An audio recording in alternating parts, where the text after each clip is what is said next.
This is the third part of our discussion about the Remembrance of Earth's Past trilogy, Book 2, The Dark Forest.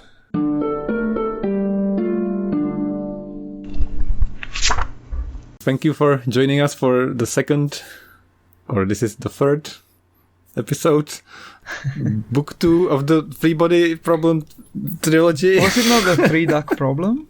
Yeah. It's already 4 duck problem because it's already at least 4 episodes. Well, I mean, it's just a name. The Three Body Problem is also 4 books, so... Is it 4 books? Yeah, there is a 4th book by another author. Oh, that doesn't count. That's fan fiction. So thank you for joining me for the next book, Paulo, the Connoisseur of Despair.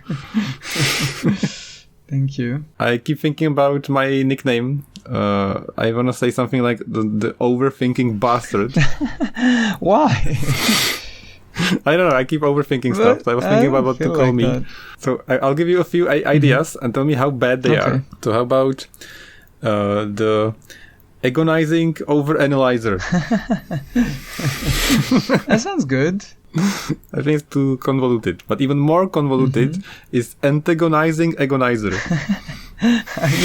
Are you antagonizing anyone? The audience, maybe. Oh, I don't think so. I thought more something like the sensible soul. Oh, interesting. Yeah, because I feel like your reactions, like your, the depression induced by these books onto you, are because your soul is very sensible. It doesn't dry up and fell completely into despair like mine.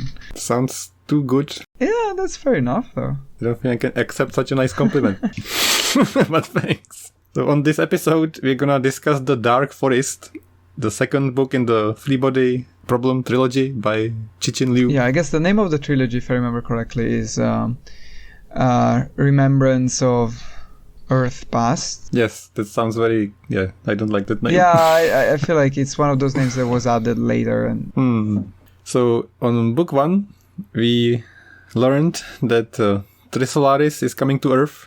People are panicking, and they have these sophons that they use to fiddle with Earth's defenses, and they can even spy on the Earth and send messages, and they just sent a message that people are bugs and everybody's depressed. That's how we ended the first book. Okay. And then in the second book, if you're listening to this and if you've never listened to us, it's all spoilers from now. So if you haven't read the second book and want to read it, please stop listening and come back after you've read it, or just be spoiled. You've been warned. Yes. So before we get into the story, on the list of books, you said the first one's your favorite. Yes. How about this one? This one is my second favorite. I think it goes in the decreasing order. Although, I mean, it's really hard to tell. I feel like this one is maybe the one that made me the most angry. Like, well, I don't know. I feel like in this one, there were so many pointless things. I feel like it was a bit too stretched out, which is something I would say also about the third book. But I think this one had the best moments in the whole trilogy. I would say both of the best moments in the trilogy are in this book. That's why this one is my favorite. I like this one by far the best, and by far the most impactful on my emotional dread feelings. I would say this one is the one that has stuck with me the most. Exactly. It almost felt to me like this was the reason he wanted to write this, and then the other stuff he added afterwards, like especially the first book. It could be. I wouldn't say that, because I feel like the first book in a way is kind of its own story. Because there are so many ideas packed into this, like compared to the first book. There's so much happening, so many concepts, so many new sci-fi things, and all the history and all this censorship and propaganda. It all goes out of the window. It's just like, let's focus on this on this concept. Yeah, let's focus on the future. And I didn't even think about which country, and it's kind of besides the point. It's just like, I would say so. I would say this, just to get this out of the way before we start talking about the story itself.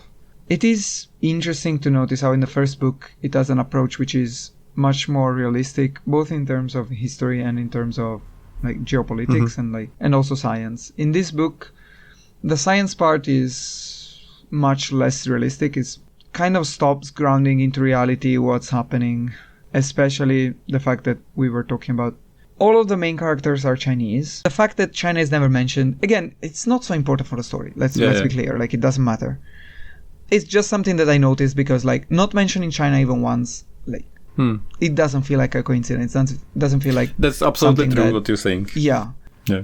So in the first book, there were some interesting, like, out there concepts, like unfolding protons into 2D, 3D, which if you've listened to the end of the previous episode, God bless you, I was telling Paulo they sounded like two angry men shouting and arguing and being mad, like geometry. Yes. And in this book, there is so many things like mental seals and Wallfacers, Wallbreakers, mass hysteria, defeatism, casting planet spells, alien races traveling to the future, droplet massacres, people killing each other willy-nilly. Like, what the fuck? I was so like, make this stop. When I was reading this book, I was like, when is this going to stop? Oh my god! Give me a break, damn it. I was like, surely the next chapter is gonna be a bit more relaxed. So I didn't feel like this was too long. It felt like so much happened to me. Yeah, that is true. So many things happened, but I feel like a few things were kind of irrelevant. That's true, but they were still compelling. Yeah. No, I agree. I feel like I will say this more about the third book, but in the third book, it's really clear. In this one, it's less clear, where, like, sometimes Cixin Liu just wanted to put something into the book, and he didn't think about, like, whether this was relevant, this was making the story or the pace more compelling. Yes. I think this is gonna be a recurring problem with everything I like, because I am always in for these ideas, and the story itself for me is secondary, and then I put like, I don't really care about that much as much as this idea. So that's why I like these stories, because I want to hear the idea. In this book, it didn't bother me so much as in the next one. But so speaking of the story and this, like, idea versus story or characters, how do you feel about the characters in the second book? Are they characters? Okay. I feel like they're much better than the first one, which, I mean, is not really that difficult. This leads me to one of the other main critiques I have about this book, which is some of the characters are still, like, not so interesting. Most of the characters are there to serve a purpose and show a point of view rather than be a character. Yes, that is true. But I feel like the main characters are a bit more, like, multifaceted. My main point of contention is about the female characters. I feel like in this book, especially in the first and third book, they suffer from the same problem a little bit. But in the first and third book, the main character being female helps in at least having one character which is many people said this critique. Yeah. In the second book, like, the female character is just embarrassing. So in my notes, what I wrote is that basically all women are irrelevant, stupid, controlled by men, and only care about relationships. This doesn't pass the Bechdel test, does it? You know the Bechdel test? This doesn't pass, like, the, I don't know, it's not the 30s anymore test. We will talk about, like, my main point of contention about this in the story. In the wife of the main character, which that's is ridiculous. Just a ridiculous character. I don't know what Cixin Liu was thinking, man. So do you think he was trying to set up the third book with all this, like, love? Do you think it was supposed to be like a thing that's gonna pay off? Like, it's gonna tell you about how people live for somebody and they, you know what I mean? And that's why he put it in there? I don't think so. I feel like he put it in there just because, I don't know, they are men, they have dicks, they want to have sex. I think he was planning to set up, you know, Tian, what is it called? The third book character. Tianjin. And, he wanted to, have a similar, like, comparison that the Tianming, sorry. And So I felt like he wanted to show that, you know, the stereotypical what saves humanity is love. If they didn't have love, they wouldn't be motivated to have hope and all that. I wouldn't say that. I don't know. I would hope not, because, like, the main character's love interest in this book has nothing about like love and it's just like something super possessive. Exactly. So if what I just said is true, it's ridiculous because the characters are ridiculous. I don't think he was necessarily going for that. Okay, that's probably just me thinking about it. So that begs the question: why is it there? Like, what does it do? Like, it doesn't do much. Like the whole, Luo Ji and his dream waifu. Well, okay. Yes, about the waifu. Okay, so shall we start talking about the story? Because I'll tell you what I was thinking while I was reading. And then let's try to describe the story less and talk about what we think more. Okay. Okay, so I'll start and let's take turns and move the story forward step by step. So the story starts with the PDC, Planetary Defense Council. Yes. And they are trying to figure out how to defend themselves from the Trisolaran attack. And the Sophons are surveilling everything. They can hear and see everything because the Sophons can go through everything. So how do you defend this? How do you defend from this? You defend with the power of the brain. Exactly. Yeah. So there is only one thing that the Sophons can't read, and that's your mind, it's your brain. And they also talk about the concept how scary it is for the Trisolarans that people cheat. Yeah. Which is one of my favorite points. I don't know when it comes up, but it's this book. It comes up, towards the beginning. There is a flashback to... so Evans, who was the head of the ETO in the first book and died at the end of the first book. There is a flashback where he's talking to the Trisolarans, and he explains how they don't know how to lie, so they also don't know how to cheat, and they don't know how to strategize effectively against humans. Yeah. Exactly, because the Trisolarans, when they communicate, they can clearly see each other's thoughts, and they can't hide things, which is very interesting point that motivated my whole rant in the first episode of this podcast, like 3-body, 3-duck, 4-duck problem. How I talked about the cuteness and compartmentalization of like, if we didn't lie and could always tell what other people are thinking, it would be so much easier. And that's how Trisolaris is. Yeah. And I feel like that's how they can improve and advance in their science so much faster, because they don't have all this bullshit to worry about. That's my reasoning. I mean, it's also presented as a pretty terrible society, to be honest. It's probably a horrible society, and they're probably unhappy. But what does it even mean to be unhappy? And all that. So never mind. Yeah, fair enough. Yes. So the scariest thing for the Trisolarans is lying and not being able to tell what the people are going to do. So that's like super scary for them. So the PDC, to defend from the Trisolaris, they developed Wallfacers, which is the first interesting concept that I was not on board with at first, but then it kind of grew on me. I feel like it's not realistic, but at the same time it is. It's very unrealistic. It is extremely interesting. And this is also my first Dune reference. Oh my god. So before you say the reference, maybe you should say what the Wallfacers actually are. That's fine. So Wallfacers are a few people that will think of a plan to defeat the Trisolarans without ever saying it to anybody. Yes. It's only in their head. And it's how they can save the human race, because they wouldn't say how they will do it, because they can't spy on them. And they basically have almost unlimited powers. They can control, so that's they can control like giving like any sort of justification.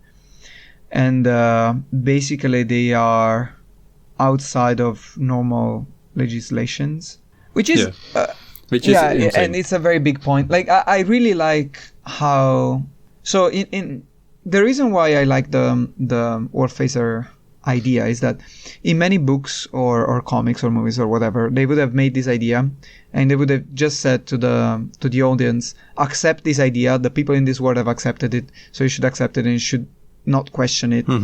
But I really like how in this book it's constantly questioned, and so many people have different issues with the Wallfacer project, and that's true. They address these issues. Them like, but not just once and not just like someone.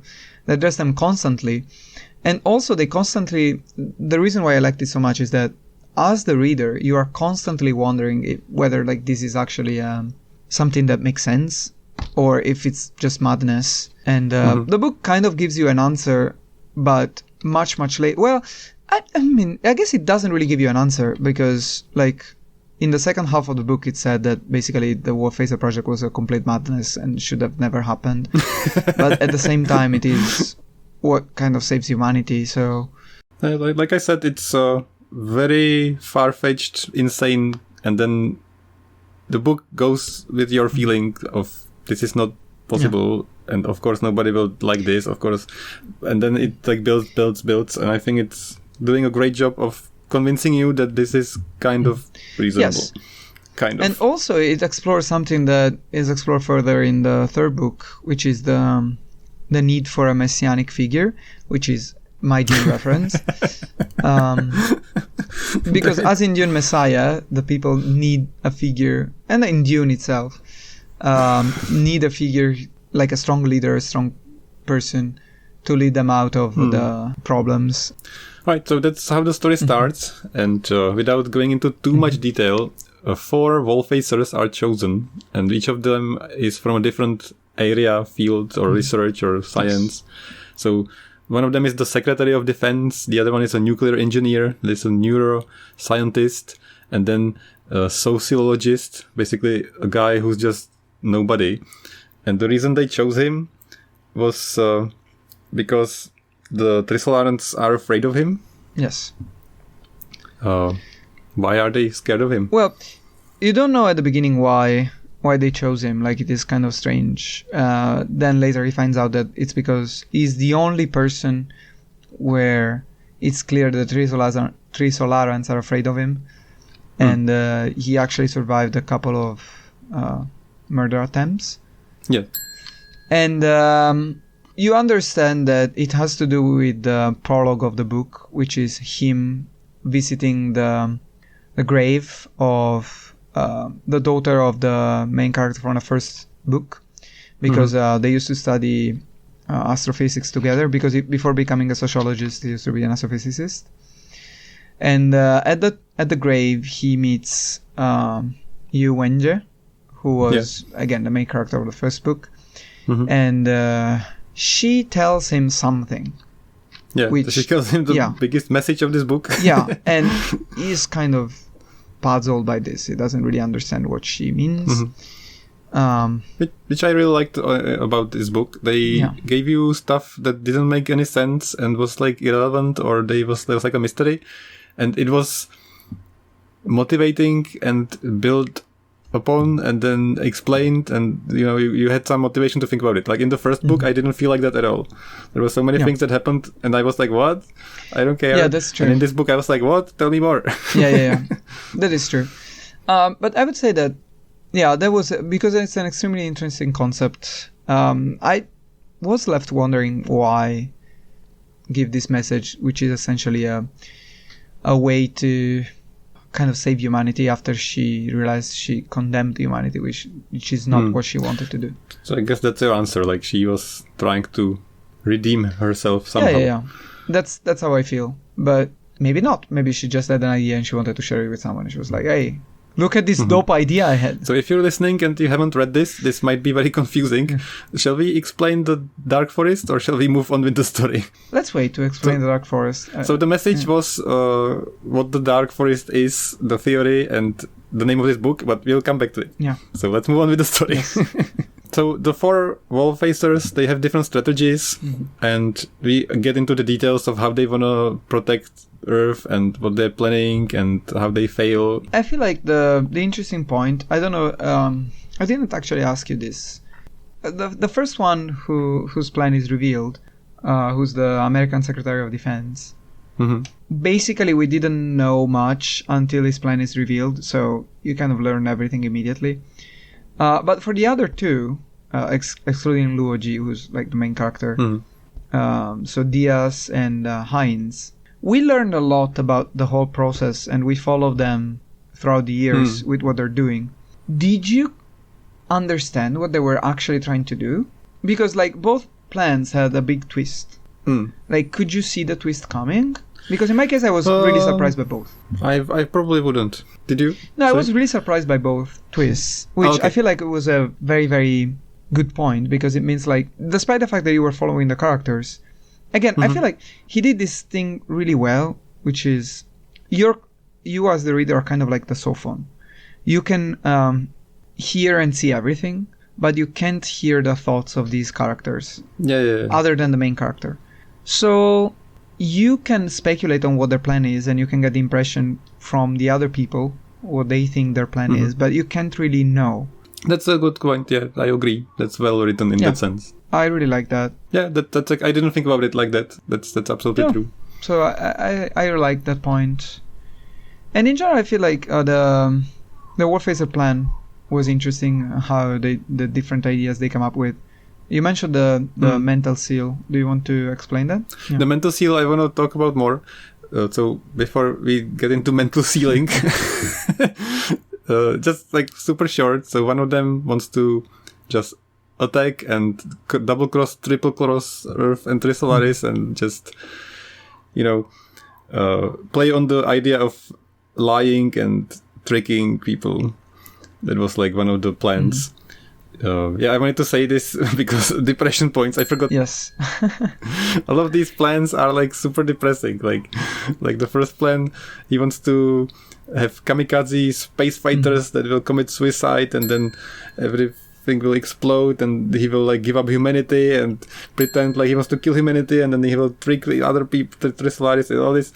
And it all sounds so abysmal, so dismal and depressing, like to come up with this plan. And the second plan was to propel Mercury in the sun and destroy the solar system. Well, okay, no, the plan was not that. The plan was to threaten to do that. Yeah. Oh, sorry. To threaten Trisolaris by destroying everything, so Trisolaris can't occupy Earth. Yes. And also very, very upbeat, positive plan. Like not depressing at all. And the plan that I like the best is to amplify intelligence. So they want to research, the only thing we have, because they're blocking the advancement of science. So the only thing we have they're not blocking is our minds. So they want to research. Right. Although it is also explained that was a lie, because that was never possible, since the Wallfacer who suggests this is also the one who found out that the neurotransmissions within the brain are at a quantum level, and they can't develop quantum science because of the sophon block. So the real goal was the mental seal. But the concept is a noble idea, the plan is a noble idea. Like this is the idea I would go with if I had to decide on all these. Okay, among all three, you're saying basically you like Heinz the most. Okay.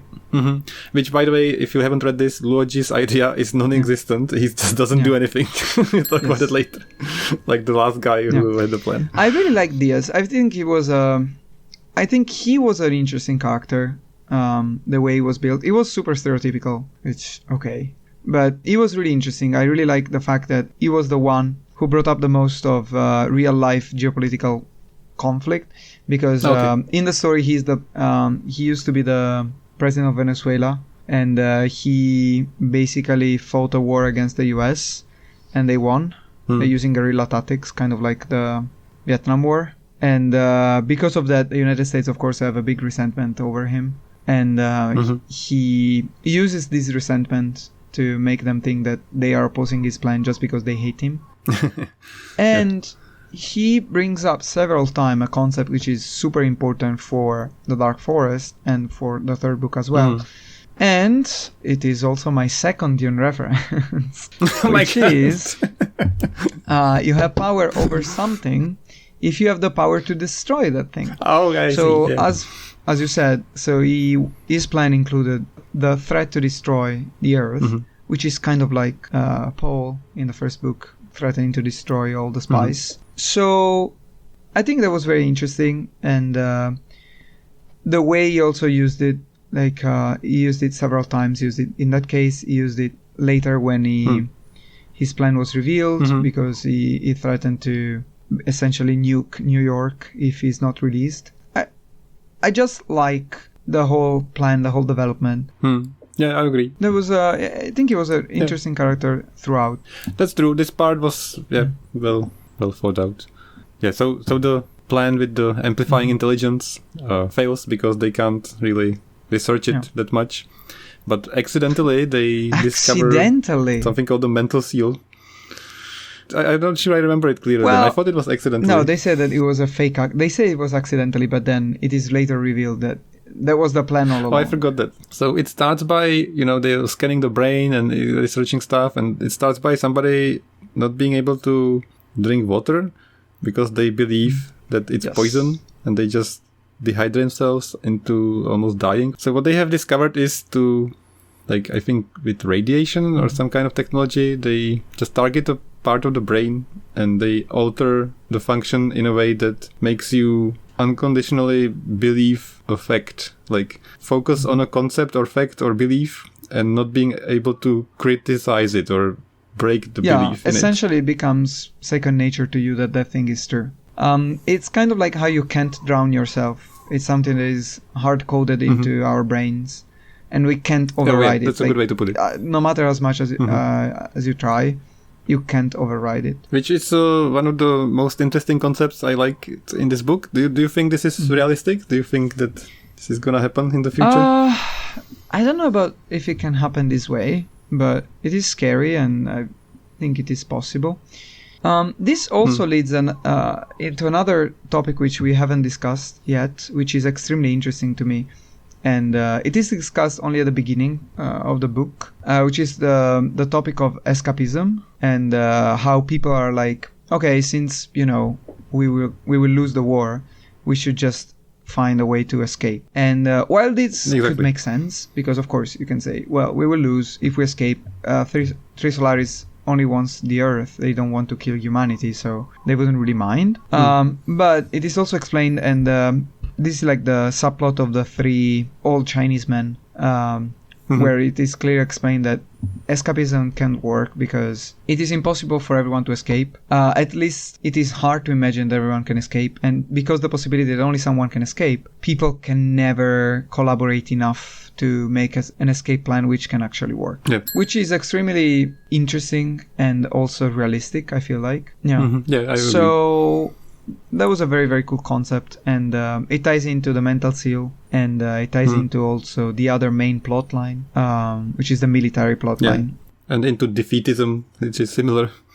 So the mental seal, they get into this quite in a bunch of detail, and I also think that it could be real in the future, but it's horrifying. This might be the most horrifying concept from all of these books to me personally. I guess so. To clarify, I don't think it's horrifying in the sense that the government or whatever could manipulate, could change my brain. That's not horrifying. Okay, it's scary, and there could be whatever punishments. People could be literally brainwashed into putting concepts in their mind that they cannot question. That's terrifying. But what's more terrifying is that I could decide to do it by myself. Right. That's horrifying to me. I mean, like the guy in the book. Yeah. I mean, because it leads to certain questions, like, for example, what if you hardcode someone to reject violence, for example? Would that be bad? Or if you hardcode someone to respect everyone or not be a dick, would that be bad? Yeah, so that's the surface level of this conundrum. But then you get into thoughts okay, so I want to never procrastinate again. So I'm gonna hardcode myself into detesting procrastination. And well thought, clear-headed, person would probably be willing to do this. Yeah. And then what does this mean? Does it make you a robot? Does it and then you get into this slippery slope of bullshit, and you're like, okay, so I can't procrastinate now, and I'm super exhausted every time, and I can't relax. So I'm gonna hardcode in my brain that my work makes me happy. And then you're almost dying from overworking yourself and being excited that you work. And then you're like, okay, so I'm gonna hardcode myself that I will never tired. But I feel why would you do that? Yeah, of course you wouldn't, but I mean, that's just an example how of a slippery slope this is. You would do, you would be okay, so this thing in my life, I could get rid of. I could stop smoking, or I could stop, I don't know, or I could make myself exercise every week. I would have the need in my mind to get exercise every week. Yeah. And I could get in my head that I don't like sweets, and then I wanna... It's like such a exactly. So that's why I feel like using it for something small, it's actually much more counterproductive than using it for something big. And I think it would pile up, and then there would be like all these philosophical questions about what does it mean to be you, and what does it mean to be, motivated to do something, and what does it mean? What does it all mean? Oh my god! I don't know. Again, I would use it like teach everyone to reject violence. I don't know. Maybe it would be a good word. I think that's exactly what the character in the first book would be like. Let's destroy this. No, humanity will die because they can't defend themselves because they decided to not have violence in their life. It's so funny. Yeah, I don't know. It's this one like chapter kept me thinking for like months. I was like overthinking this so hard, and I think people like me would be super tempted to use this, and they would spend so much time like justifying and rationalizing why they shouldn't use it, and then they would use it, and then they would be doomed. Fair enough. It's like I always try to improve myself, and I always try to like understand how the brain works, and I always try to like put small things in my life that manipulate me. I'm already doing this. I'm already like my password that I type every day at work is telling me to do something, and I'm changing the password regularly to tell me to do something, and it works. That's fair enough. Like I'm already doing this, and it's like I can understand that. Yeah. So for the sake of keeping this not 5 hours long, let's move on. I guess the next thing to tackle is, so we talked about the first 3 plans, and now they were like all of these grandiose plans which didn't really lead anywhere. So I guess before we talk about Luo Ji and main plot, tying into the topic of defeatism and escapism, there is the whole military side to it, and which is followed using the plotline of Zhang Beihai, who is this Chinese super soldier who joins the Space Force. Sounds so cool to say Space Force. And in the Space Force, everyone is kind of like, how do we make the Space Force? We don't have the technology and everything else. And there is a lot of defeatism. So many people think they will lose. But he seems to be the one who is the star student. He's like, no, we can do it. We can make it. And it is shown throughout the book that he will not stop at anything to achieve certain things. And including killing people who are trying to push technological development in a direction that he deems insufficient for his goals. And throughout the book, the whole impression is that he will be the one who will lead humanity in the war against Trisolaris, and he will lead them to victory because he believes in victory so much and everything else. And again, in this case, I think the author does a very good job at hiding his real feelings and his real intentions. Okay. As later we find out that actually he was planning to escape all along, and that was his main goal because. Yeah, that's one of the most like depression points plus 700. And to me, not only that was really interesting. It was really interesting how in the first half of the book he develops this relationship with the general in charge of the Chinese general in charge of the Space Force. It seems like the general really trusts him and is willing to leave everything into his hands. But it is later revealed that the general kind of understood that he was lying, and it was actually he wanted to escape, and he was doing all of this just to have the best chance of escaping. Kind of made sense in the sense that it was so desperate, the times were so bad that even pretend was better than nothing. Yeah, for some of the book, his section was not so interesting, if I have to be honest. Like, what are they doing? Like, in practical terms, what are they actually doing? And it felt very vague and very like thrown out there. That's true. Yeah. That's true. So I didn't really like his parts. Maybe that was the point, because it's world is in turmoil, nobody knows, so they don't know what they're actually doing. Like, they're just scrambling to do something. Yeah, I guess that makes sense, but it was not so interesting to read. That's until true. The part when he decides to kill the people with the meteorite bullets. which was kind of like, what the fuck? But what the fuck in a good way, like, wow, this is really cool. It's funny how you like this like super philosophical discussion and meteor bullets. Yes. Yeah. Go. And the payoff of his plotline is one of the two most interesting topics I was talking about, which is the Battle of Darkness. Shall we talk about the Battle of Darkness now?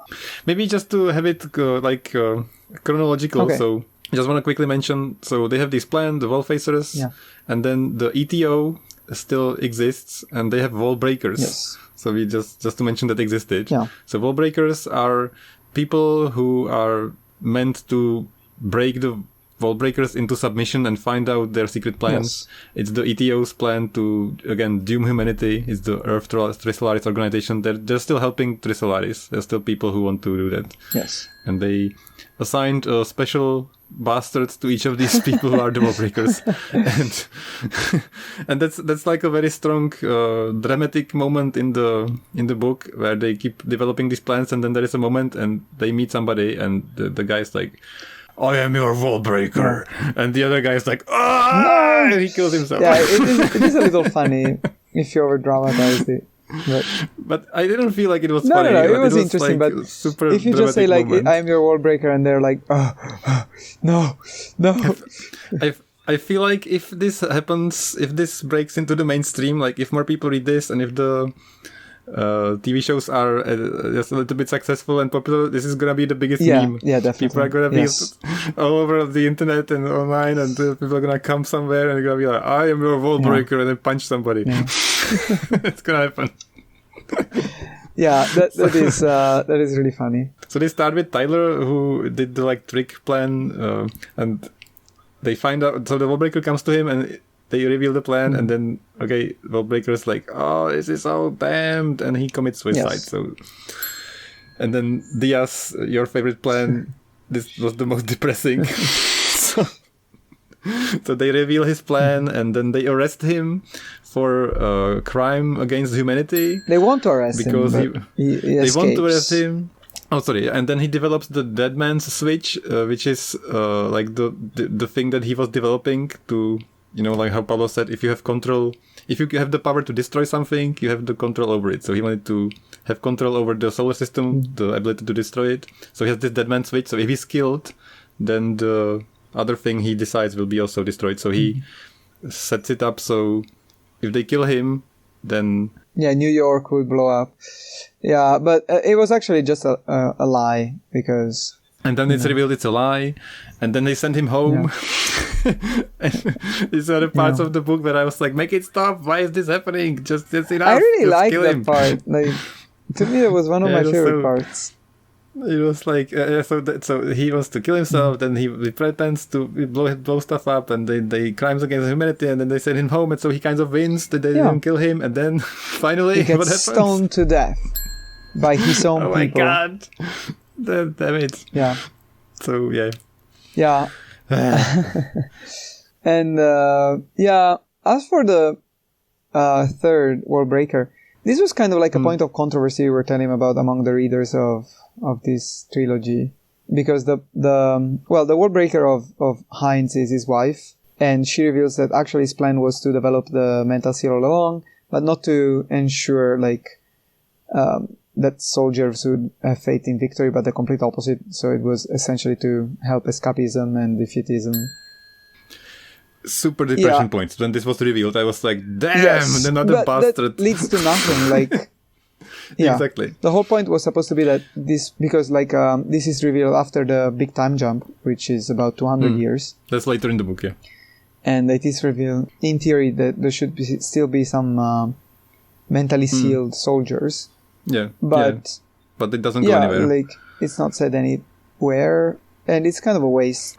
I think this happened because there's already so many concepts and so many storylines and so many things happen in this book, and the book is twice as long as the first book, and I think he was like, oh, I have to cut something out, and he cut out the part what happens to this group, and he couldn't cut it out so hard, so it wouldn't, because this part was kind of important, so he couldn't cut it out that much. So I think that's how this happened. Yeah, like, to me, the only thing that was kind of nonsensical was, why did his wife reveal his plan? Like, she had nothing to gain by revealing his plan.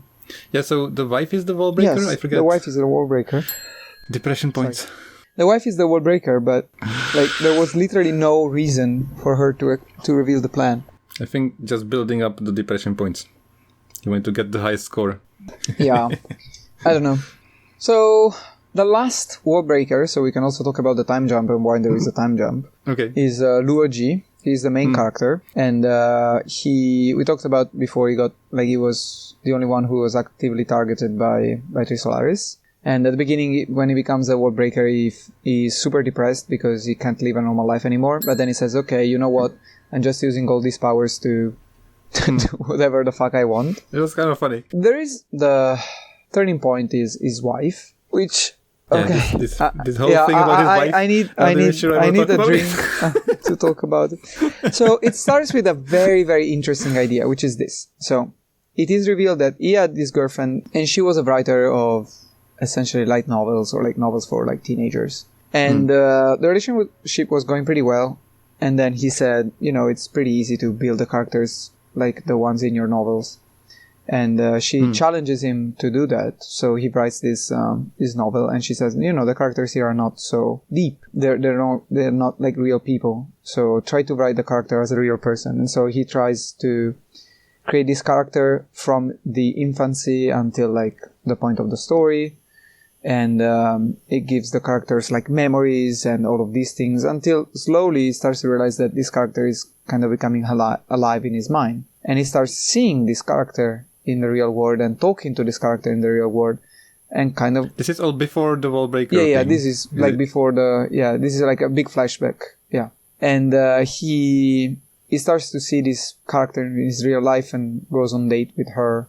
Like a pretend Yeah, date. and he finds out that his girlfriend actually had the same thing. So they break up. But then he essentially forgets about this character because he realized, I'm crazy. This was so strange that even in this book. But I think it was a very interesting concept.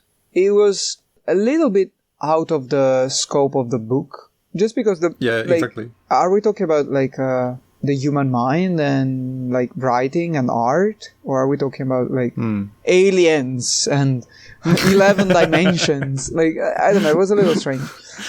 I didn't understand why this was all in there. I wouldn't mind it. To not me, being it was there. fine until this happened. So he becomes the Wallbreaker, and he has the brilliant idea of saying, "Oh, could you find this person?" And he describes the person, and they found someone who looks exactly like the person who was describing, which to me was like, what the fuck?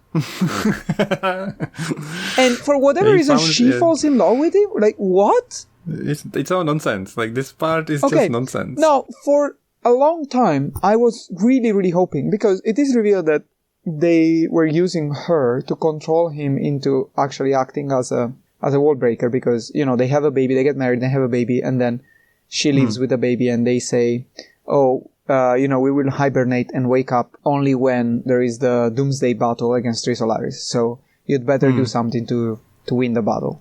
Okay. To me, like, this could have been a very, very interesting point and very much more depressing if this person would have been not a real person from the start. Either if they were using some drugs, because clearly he was having some mental problem if you believe like that the character he wrote about was a real person and talking to her and going on dates with her. Clearly he was having like some form of schizophrenia.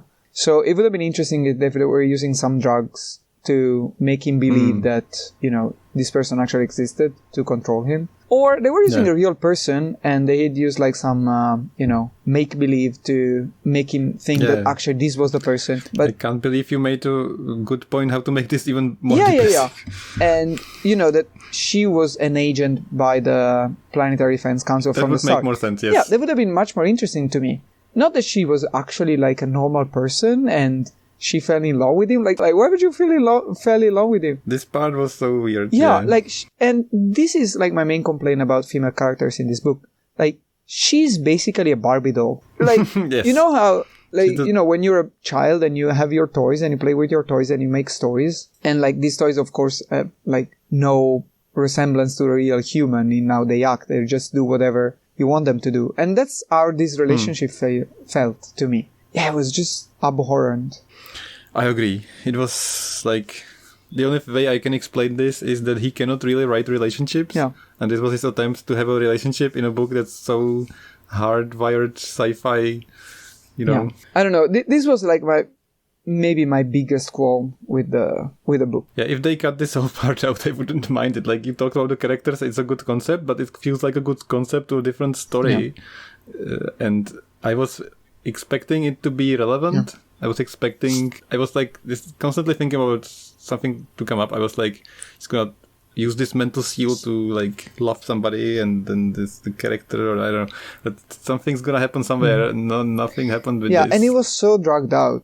However, the Luo Ji part also leads to the most interesting plot point. So Luo Ji's plan is to curse a star. So he sends a message to space about a star, and he says that in X years something will happen. So he hibernates because he says, wake me up when September ends and something happens to this star. Exactly. That was really interesting. Yeah. That was, yeah. So, and they then don't explain why and all this. And then I guess now is a good time to come back to the first message from Yevenjie. Yes. And then finally explain the Dark Forest. Yeah. Okay, I'm gonna try and you correct me. Okay. So the secret message, or the message we mentioned in the beginning from Yevenjie, was that she gave axioms of space, relationship, society, civilization, like what usually happens and what that means for the universe. So the first axiom is that it's not infinite. The universe, there's not enough space if there are too many. Yeah. Is that correct? Yeah. No, the way it says, which I think it's a very neat way to elaborate it, is civilizations are constantly expanding, but the matter in the universe isn't. That's it. Yeah, that's much better way to say it. Yes, thank you. No, I mean, it's not mine. Like, it's from the book, and I think it was extremely clear and extremely well written. I'm very happy you are here. If I was talking about this alone, it would be such a mess. So, second axiom is the technological boom.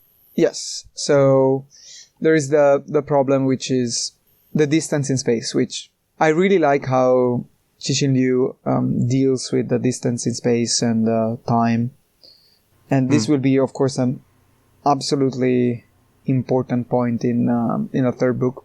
But even in this one, the whole point is, even if you can move at the speed of light, the distance between different solar systems is so big that by the time you receive and because you can't receive information before, like at a speed which is faster than the speed of light, by the time you receive information from another civilization, such a long time has passed that you don't know what has happened to that civilization.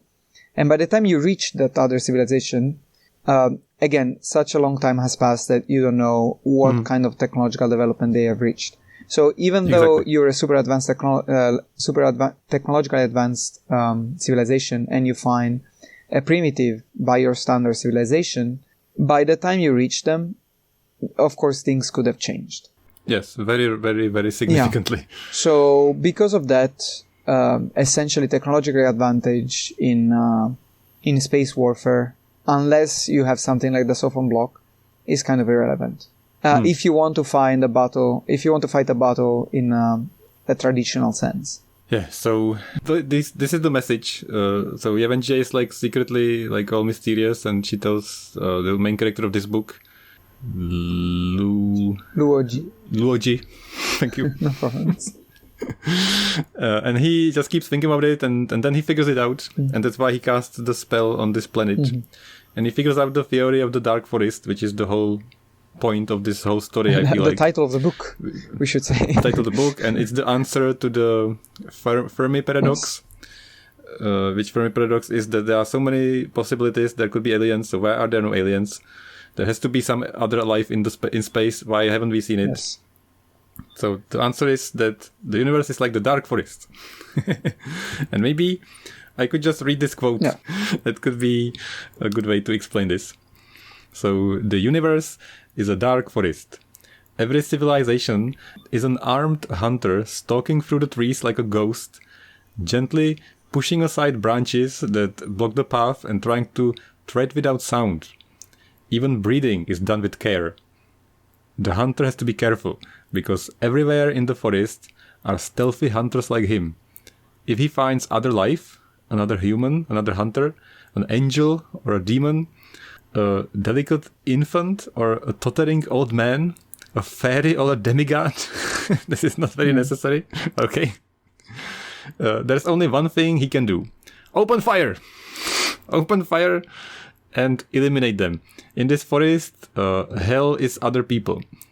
An eternal threat that any life that exposes its own existence will be swiftly wiped out. This is the picture of cosmic civilization. It's the explanation for the Fermi paradox.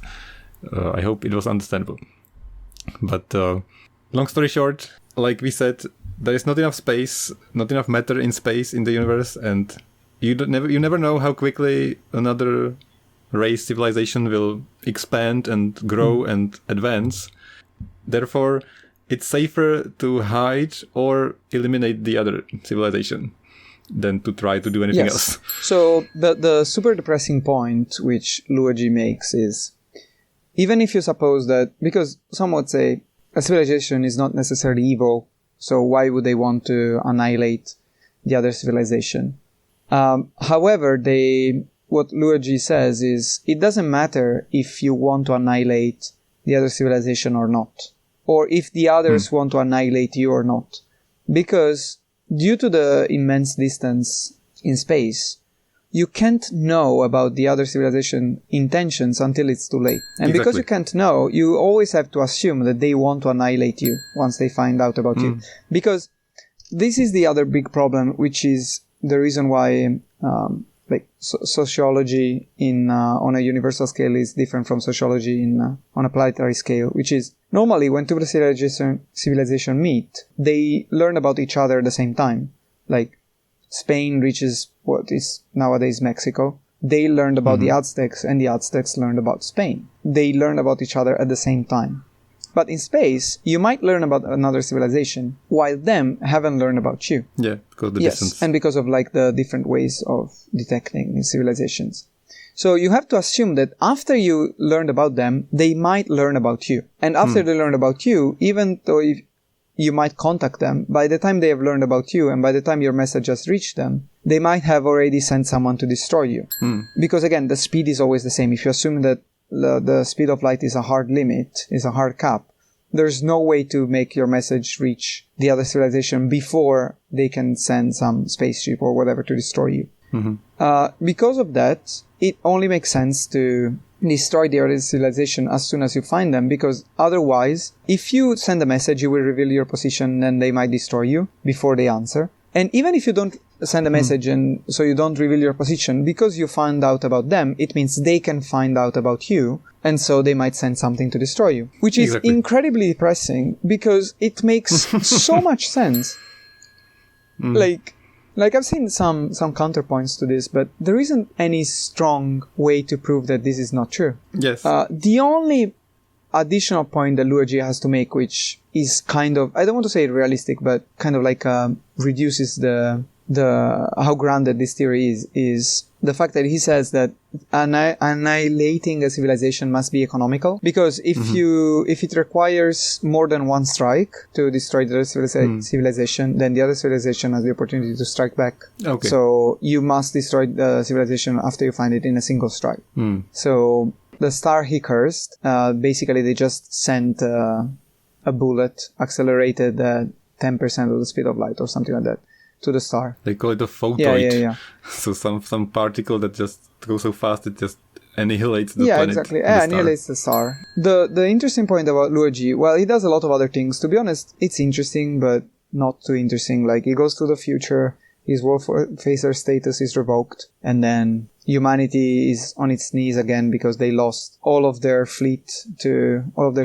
starship fleet to Trisolaris, and so they give him Wallfacer status again, because again they want a messiah, and but he acts like an idiot because he says like there's not much I can do. Also because they realize that he destroyed the star until everyone hates him. It was all a big plan because he was from Trisolaris. He was setting up a way to build Dark Forest threat, which is a way to communicate to the universe the position of both Trisolaris and Earth. So Trisolaris essentially has to come to terms with Earth. Exactly. Which is the ending of the book. Yeah, so that's basically the most important point this book. And I was really trying to find a way to disprove this. Like you said, there's not many ways you can't have much of an argument about this theory, I find. So if you're listening and you have some arguments about why this is not true, send it to mindduckjapan@gmail.com. Well, the two strongest ones I've found are, one is if you have a civilization which is spread across different solar systems, it might be difficult to destroy them in a single blow. Of course. And the other one is if there is a civilization which has become a spacefaring civilization, so they don't have a planet, you could detect their position, but you would detect their position at that time. So by the time you detect their position, they are already really far from there. So it would essentially be impossible to destroy them. And then you can argue if they are spread out across the universe and they are far apart, like they're not interconnected somehow, like then you can argue based on what this book is about that they're not the same. Yes, exactly. If you have a civilization which is spread across different solar systems, means essentially can't really communicate. I mean, they can communicate, of course, but the delays in communication would be so long. Just imagine that. Like, how can you say you're part of the same civilization if it takes 2 years just to communicate anything? I guess an argument to be made, which listeners are probably shouting at their microphones or the headphones or wherever they are. They're like, what about these fucking photons? The same book answered this. Right, yes, which is quantum entanglement.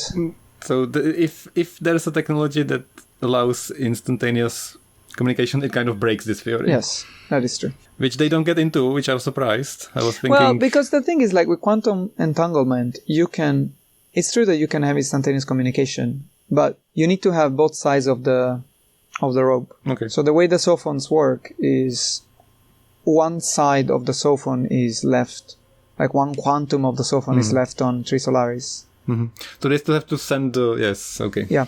You can do it with your own civilization because you can send it, but if it's an unknown civilization, you would have to send a quantum there first, which is essentially the same problem. To counter this argument, I guess you can say you have to get the part of the sophon there first, and that already is the contact, and it's already late, and then you already, So that's the answer probably. There's one more quote, since we're already doing quotes, that's the same. I'm just gonna read it. They also said, "Do you know what the greatest expression of regard for a race or civilization is? No. What? So, it's... Annihilation. Annihilation. That's the highest respect a civilization can receive. They would only feel threatened by a civilization they truly respect." Yeah. Before we talk about the Battle of Darkness, which is the ending of the other plot line. Like the most depressing thing in the universe. Yes, which is that is really the most. It's even more depressing than the Dark Forest. I have a question for you. Okay. How do you feel about Luo Ji as a character and about his character arc? Yeah, at this point of the book, I was like, okay, the first book was no characters, and the only character I like is Mr. Fishstock. What is it called? Dashi. I was like, this guy with his wife. I don't think he's a character either. Like, I think he is the representation of, like, the humanity's feelings or whatever. Like, he's like the sentimental... Okay. Yeah. Because I would say this, to me, like, I didn't like him so much at the start. He didn't have that much of a personality. I really like how he reacted to a few things. Like, for example, becoming a Wallfacer, which was extremely terrifying to him. And I feel like in most cases, like, if the main character gets, like, this supreme power, I'm not saying they would necessarily be excited or happy about it, but even if they're scared, like, it's very rare for a main character just say, fuck off, I don't want to do this. Just leave me alone. That's good. That was a good, interesting point. Yes. Yeah, which I think it's a very realistic. So the meaning of the name Luo Ji is logic, which is something they refer to also in the book. I think it's the most logic way to talk about something like the Wallfacers. Like, of course, it's easy to say, yeah, of course I'd love to be a Wallfacer. I can be the savior of humanity. I can do whatever I want. That's really cool. But at the same time, the logic thing to say is, this is insane. Like, yes. I would not want the weight of humanity and all of my civilization on my shoulders because I have to find a solution to an impossible problem. And if I can't, then humanity will be annihilated. Yeah. So that is really interesting. And I like at the end how he goes back into his degenerate ways of just like drinking and being hated by everyone. Because it kind of shows, when he was the Messiah, both times, in the immediate future and in the far future, he couldn't really achieve anything, and that was not the position that was fitting him. Yeah. But the only way he can actually achieve his goal is by getting hated and by doing something that is hard to comprehend for everyone. Which we never said, by the way, if you haven't read this book and you're still listening, he becomes the Messiah because all the other Wallfacers fail. He's the only one left, and he casts this spell and it works, and everybody's like, oh my god, he's onto something. He destroyed the star. And everybody starts basically praying for him to save humanity, and so that's how it happens, just to explain. Yeah. So that's a good point. For the other thing is what you said. I feel like he was not that developed as a character. It was going there, like you just said. It's a good concept for a character arc. Yeah. And it's like interesting and realistic and all that. But it still didn't feel to me like he was a character. Yeah, fair enough. Yeah, he was just the concept of this is how a person in this situation would realistically feel, and this is what kind of a thing would this person be doing. But I didn't feel like they were talking about him in the sense of being a person. I felt like he was like a thought process to me. He wasn't like a person. Yeah. So that's why I just gave up on characters, and I was like, okay, I love this like concept. I'm just not gonna worry about the characters. Right. The other question I have is, what do you think about the Great Ravine for depression points? Oh yeah, so in the book they jump into the future 200 years, and in between something very bad happens. Yeah, this is a thing I forgot to write in these notes. I guess I pushed this out of my mind to be less depressed. So there was a big ecological disaster, and essentially, there were people were starving and everything else. So in the end, half of the human population died. Yeah, it sends, now I remembered, it sent a shiver down my spine. I was like, more bullshit. Oh my God. Yeah, and to me, that was interesting, but not too much. What I didn't like is he does it here, but he does it throughout the trilogy. From the moment you get to the future, you get a notion of this great ravine, but it's not explained until like 100 pages later, for no fucking reason. I really hate when... I understand why writers want to tease something but explain it later. He's teased enough. Yeah, but it doesn't make sense if you tease something but the characters have ready access to that information and everyone is just saying, well, please wait, that's annoying, I will explain this later. And the other thing which connects to this is, in this book, everyone explains everything. So that's also true. Yeah, I didn't everyone knows everything and everyone can explain everything, which... I mean, we talked about this also in the first review, but like, what the hell? Like, why can everyone explain everything? Like, at one point, Dashi, who's not a scientist or anything, he starts explaining so many things, and he had woken about the future, and he had woken up in the future for just a few months, but he knows so much. Like, why? And the explanation is, to me, is just that he wanted to explain things, and he wanted it to come out of the mouth of a character, but it doesn't make any sense. Yeah, this was weird, you're right. And they didn't even go into it that much, so that's why I forgot. It's just like, this happened, it was really bad. Yeah. And next. Yeah. Next depression point. Yeah. Final depression point, so the Battle of Darkness. Yeah, so they jump into the future, and a probe arrives to Earth, which they manage, the Trisolan fleet. Well, it arrives to the solar system. Okay, so the solar system, they manage to... Like, they have this fleet of destroyer super ships, but they managed to send something even faster, which is like a small probe. And at this point, it's 200 years before the fleet arrives to Earth. Many people went into hibernation, so that's the main character, the character who's the only positive thinking person on Earth, and it's not really... Beihai. Yeah, and then... Is Dashi still there? The detective? Yeah. And... we learn about like the future, how people live now and what's changed. It was kind of fun. I like that part. But that's besides the point. They get to this probe to examine it. And I have a translator note here that the name of the probe is Mantis. The name of the ship that examines the probe from Tesolaris is called Mantis, which in Chinese is slang for a cocky person who doesn't know what he's doing. Right. That was like so obvious. I would not give any depression point for that, because that's like the most canonical like sci-fi thing, like, oh, we found this super thing, but we are humans, we can handle it. And then it destroys everything. Yeah. I knew it was coming, but I found this translation funny. Yeah. But like that made me a little angry how the spaceships were aligned like in a perfect grid. Like that was so dumb. The fact that they sent the whole fleet there, I didn't like that. There was no good explanation for it. I felt like it was because they keep talking about how Earth and society is transformed and how they keep like dumbing it down and how like people want to live like a comfortable life, and they like lost the ability to improve the science, and I felt like he was trying to show that the strategy hasn't improved either, and all these things that happened in the 200 years kind of like made humanity degrade, and I felt like this is what he was trying to show. There was a point, like in the book it's clearly criticizing this new society, which is like decadent and weak compared to the stoic civilization from the present, which is something that I understand, but I feel like it was very much Chinese propaganda. Because so they were talking about how in the future people don't care about, for example, sexual preferences, or how they don't like violence and war, they don't care about patriotism, they don't care about countries, they don't care about all of these things, which is all beautiful and wonderful, but in the book it's presented as, they are weak, they are degenerate, you know. Yeah, I guess you're right. I really didn't like that. Okay.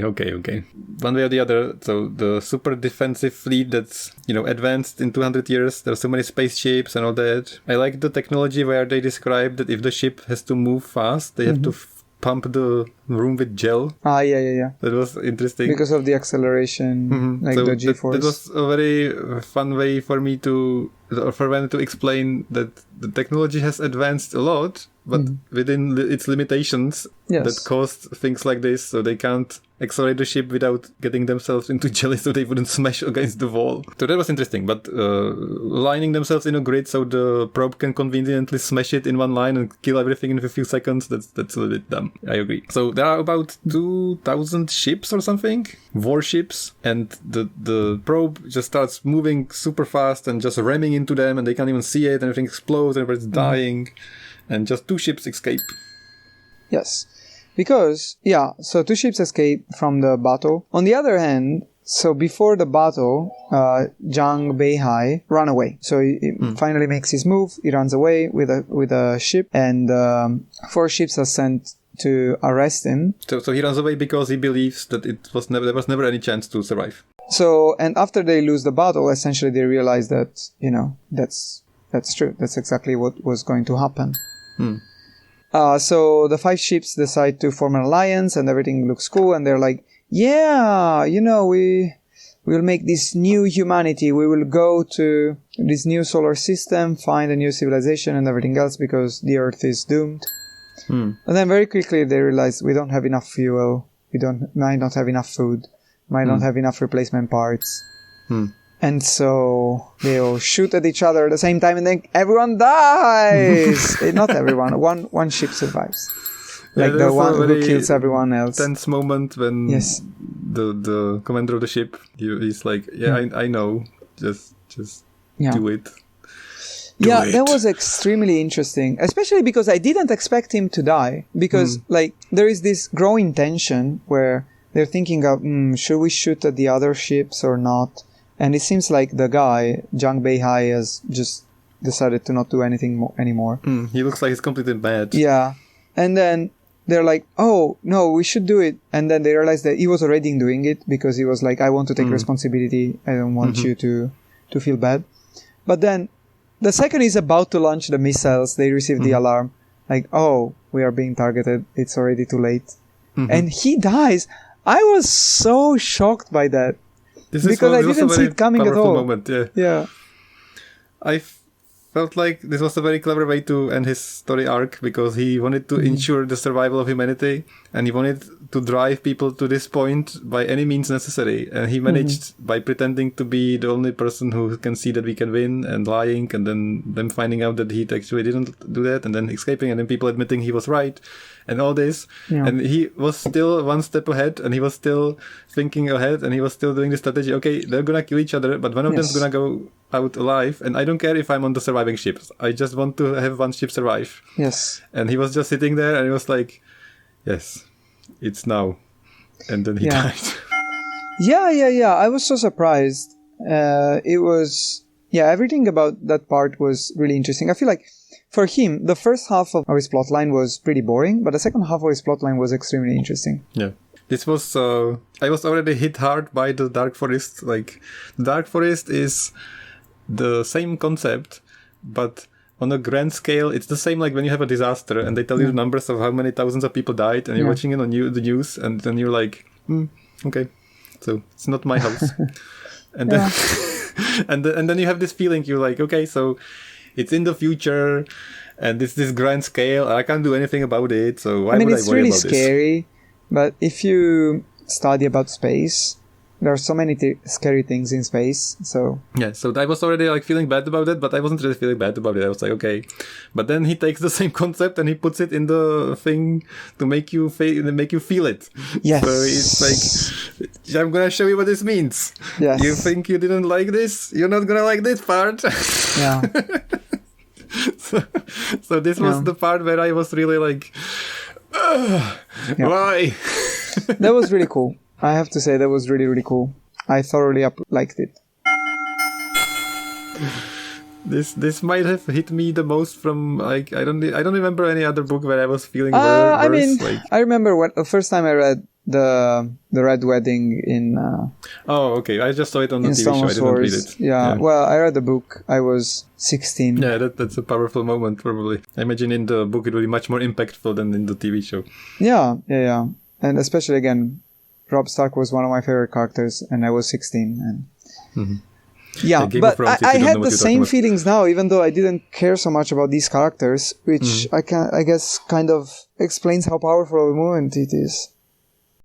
So it's clever that they have a one concept and they just drill it home with the Deadman switch at the beginning, and with this event, and then with the whole paradox answer. And I don't think I've read a story where they would go into so much depth about an idea. Like, they have this concept and they really, really like examine it in many contexts. Yeah, and I would say this. I would say there's also the reason why I think this is better than the third book is there is a nice, like, neat conclusion. Like, it starts with him at the grave. It ends with him at the same grave, with Luo Ji at a grave, and it ends with him at the same grave. And it starts with him receiving this information, and it ends with him realizing like the full potential of this information, and it ends with him essentially redeeming the Avenger. So I really liked the way the beginning and the end connect. To recap where we're at in the story, all the war spaceships are dead. Yes. All humanity trying to survive by the gum of their teeth, skin of their teeth, trying to survive by the skin of their teeth, killing each other. Everybody's depressed, escapism, the droplet destroys everything, sophons are watching it. We found out there are other alien races destroying stars when they learn about they exist, and and then the probe, the droplet they call it, the droplet blocks any signal coming out of Earth. Yes, to prevent any Dark Forest strategy. And that's about it. Yeah, well, but Luo Ji finds a way to circumvent this, and Trisolaris has to compromise with Earth, and that's where the second book ends, kind of like on a positive note. So the ending, you didn't explain. I think it's the only book which has a happy ending of the three. Well, but based on what happened, it doesn't change anything. Well, I mean, if it ended there, like if there was no third book, it would have a happy ending. So just to say what happens at the very end, so all this is super bad, and everybody's like, okay, we just defeated them. Everybody's like, we're just gonna live out our lives. We have 200 years to just live, and before we all die.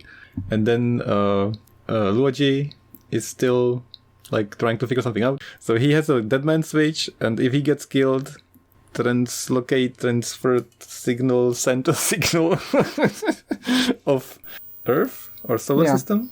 Yeah, the position of the solar system and Trisolaris.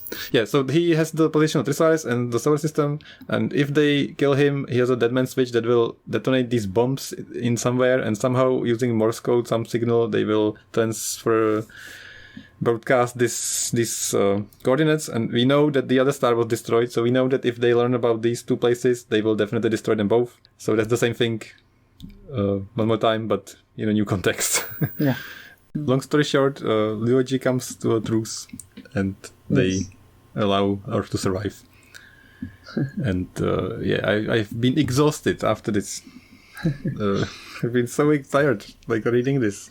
I was really looking forward to the third book after reading this. I was not looking to the third book and I knew I would have to read it. Yeah. And that's not because I wouldn't like to read it. That's not because I wouldn't, enjoy it. But I was like, what else am I going to learn about? No. Well, a lot of fun stuff. Yeah. About 3D printers and 2D printers and. Oh yeah, there wasn't any 2D, 3D dimensional bullshit in this book, so that's why I enjoyed it better. Yeah. So yeah, thanks for discussing this. How are you feeling? Yeah, talking about it, I realized like it was the best book. I don't know. I'm conflicted. Like there were many things I didn't love about this book. But at the same time, maybe it is the best. It's definitely the one with the best ideas and with the best moments. Mm-hmm. Yeah. The only part I didn't like about this was the character and the wife. The story, how he was. That was like, why is this here? Like, what's... Yeah, I agree. It was completely pointless. And in the third book, there is a similar thing. I was like, why is this here? But then it had a point. And this second book, why is this here? And didn't have a point. So yeah. True. Maybe he learned from this book how to write the next one. So this book, filming it in a TV show would be genius to me. Like the first book, they will make it into a TV show, and I think it's gonna kill it because people not gonna care much. Mm-hmm. Like it's interesting, but not really. And it depends more on the effects of the video game and the last scene where they cut up the ship or whatever. And people will be like, okay, so there's a mad Chinese woman and she wants to kill everybody. I'm not watching the next season. And this, if they somehow... Yeah, there's no way to do it. You need the first book to set up this story. Yeah, you need it. I think they would stop after the first one, to be honest. Yeah, I think they're not going to film this. But if they film this into a genuinely well-acted... drama where people could just talk. There doesn't have to be any effects. They could literally just have people in rooms talk, and it would be so interesting. Yeah, I guess that's the only... as long as... Before they go to the future, so as long as it's... Yeah, but they could still go around that and not really show the future outside of a room. Well, they do have to show, like, the spaceships and... Okay. Well, you could be clever about this. Okay, if I was a writer of this show, I would be just showing like, screens of the battle. They wouldn't be showing the ships, and it would make even more impact, I think, because as soon as you start showing lasers and explosions and space battles, it kind of dumbs it down for like the audience. So if they actually, like, I watched Chernobyl recently, and it was so grim and dark and depressing and real, and it was all that because they didn't really show anything. As long as like the explosions and all this, like they didn't really show it. They just showed people talking about it, and it was so crushing. So if they did it with this show, it would be so good. Like I would love them to make this and just pick and choose. They don't have to do all of it and do the story, but just talking. It would be so good. I understand what you mean. They could do it, but and it would be cheap.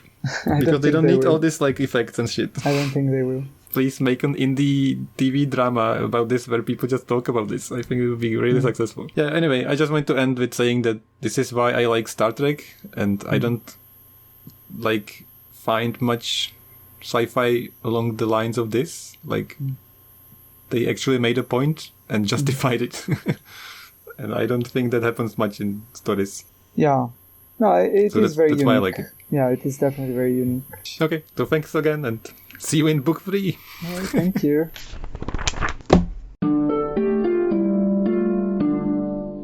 Thank you so much for listening.